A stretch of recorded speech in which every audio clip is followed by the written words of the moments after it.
একটু অবহেলার কারণে যেই মোটরটি নষ্ট হয়ে গিয়েছিল, দেখতে পাচ্ছেন আপনাদের সামনে ভিডিও দিয়েছিলাম, সেই মোটরটি পুনরায় আবারও রিপেয়ারিং করা হয়ে গেছে। কয়েলটি রিপেয়ারিং করে আবারও মোটরটি পুনরায় নতুন রূপে রূপান্তরিত করেছি ইনশাল্লাহ।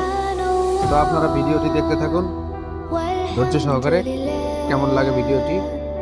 আর যাদের বাড়িতে এরকম মোটর দেখা যায় সাধারণ কাজের জন্য পড়ে থাকে বা ফেলে দেওয়া হয়, তো মোটরগুলো ফেলে না দিয়ে যারা সার্ভিসিং ম্যান আছে এবং কি যারা মোটরের কাজ করে মেকার, তাদেরকে দিয়ে মোটরগুলো যদি মেরামত করে নিন, তাহলে আবারও হয়তো দীর্ঘদিন আপনারা মোটরগুলো ব্যবহার করতে পারবেন।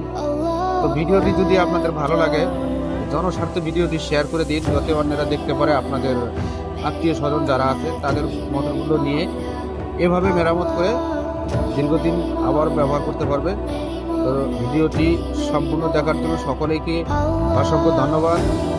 আশা করি আপনারা ভিডিওটি দেখে ভালো লেগেছে, তাই শেষ পর্যন্ত দেখেছেন। আপনাদের সবাইকে অসংখ্য ধন্যবাদ। আসসালামু আলাইকুম। আল্লাহ হাফেজ।